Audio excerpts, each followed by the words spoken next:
सूचना केवल हमारे विचार हैं, वित्तीय सलाह नहीं। निर्णय लेने से पहले खुद शोध करें।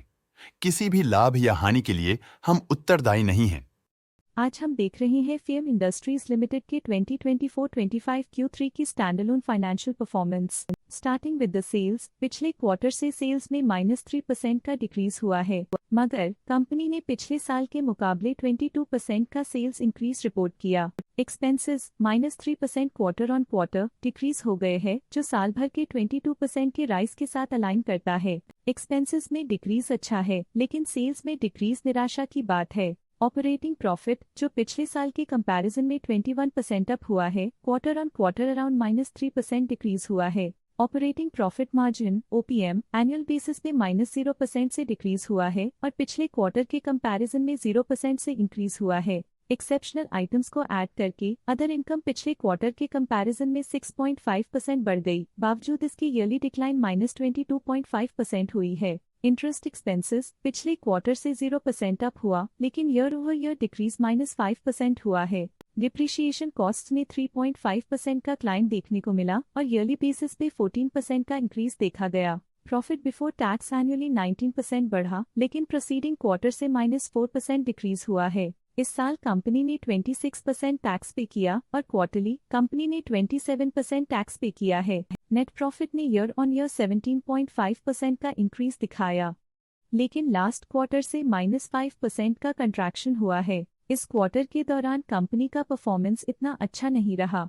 नेगेटिव नेट प्रॉफिट लॉसेस को इंडिकेट करता है। वहीं अगर एनुअल एनालिसिस की बात करें तो इस साल कंपनी का परफॉर्मेंस ठीक रहा। अर्निंग्स पर शेयर EPS में ईयरली -41% का डिक्रीज देखा गया, लेकिन क्वार्टरली में 5% की गिरावट भी नजर आई। इस क्वार्टर में कंपनी का EPS इतना अच्छा नहीं रहा। नेगेटिव प्रॉफिट कमजोर एफिशिएंसी को दिखाता है। फेम इंडस्ट्रीज लिमिटेड के फाइनेंशियल स्नैपशॉट को रिव्यू करते हुए कुछ मुख्य ट्रेंड्स सामने आए हैं जो कंपनी की परफॉर्मेंस में रोशनी डालते हैं।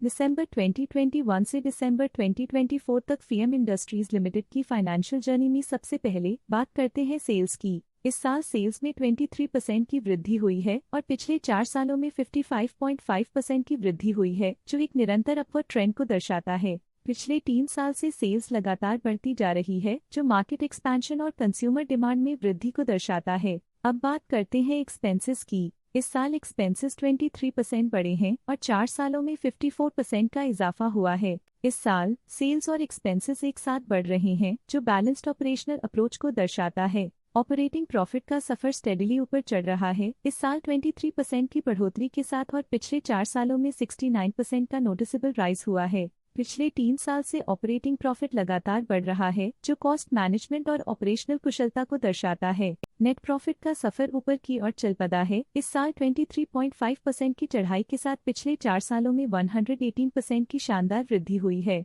पिछले 3 साल से नेट प्रॉफिट लगातार बढ़ रहा है, जो फाइनेंशियल हेल्थ को मजबूती देते हुए इन्वेस्टर्स का ध्यान आकर्षित करता है। इस साल EPS में -38% की कमी के बावजूद लंबी अवधि में देखा जाए तो 9% की मजबूत वृद्धि हुई है। इस साल EPS में कमी आने के बावजूद पिछले सालों की ग्रोथ कंपनी की मजबूत ओवरऑल परफॉर्मेंस को अंडरलाइन करती है। चलिए अब बात करते हैं शेयर होल्डिंग पैटर्न की। फेम इंडस्ट्रीज की शेयर होल्डिंग रिपोर्ट्स कुछ इस प्रकार की हैं, जो दिसंबर 2024 के 31 तक चलता है। ये रिपोर्ट कंपनी के शेयर्स की डिटेल्ड जानकारी देता है, जिसमें promoters, promoter groups, foreign investors, public investors और सरकारी एंटिटीज शामिल हैं। पब्लिक द्वारा हेल्ड शेयर्स का परसेंटेज 31.57% से इंक्रीज होकर 2024 के दिसंबर में 31.77% तक का इंक्रीज से देखा गया। ये चेंजेस स्टेट है कि पब्लिक की इन्वेस्टमेंट कंपनी में क्वार्टर टू क्वार्टर इंक्रीज हुई है। जब कंपनी के शेयर्स का अधिकतम हिस्सा प्रमोटर्स, FII, DII या गवर्नमेंट के पास होता है, तब ये माना जाता है कि कंपनी मजबूत हाथों में है, जो स्थिरता और मजबूत समर्थन को दर्शाता है और इस मार्केट की स्थिरता बनी रहती है। DII डोमेस्टिक इंस्टीट्यूशनल इन्वेस्टर्स ने अपना शेयर होल्डिंग सितंबर 2024 में 5.77% से दिसंबर 2024 में 6.04% तक इंक्रीज किया। ये बताता है कि डोमेस्टिक इंस्टीट्यूशंस ने कंपनी में अपना इंटरेस्ट 0.27% तक इंक्रीज किया है। फॉरेन इंस्टीट्यूशनल इन्वेस्टर्स के शेयर होल्डिंग में थोड़ा डिक्रीज आया 2024 के सितंबर से 2024 के दिसंबर में, जो दिखाता है कि फॉरेन इंस्टीट्यूशंस ने अपने स्टेक को क्वार्टर टू क्वार्टर -0.47 से डिक्रीज किया है। जिसे पता चलता है कि उन्होंने अपनी इन्वेस्टमेंट्स को पुल बैक किया है। ये था कंपनी का करंट शेयर होल्डिंग पैटर्न। आज के लिए फाइनेंशियल सेक्टर में इतना ही। देखने के लिए धन्यवाद। स्टॉक लेटेस्ट न्यूज अपडेट के लिए चैनल को सब्सक्राइब करें और वीडियो को लाइक एंड शेयर करें।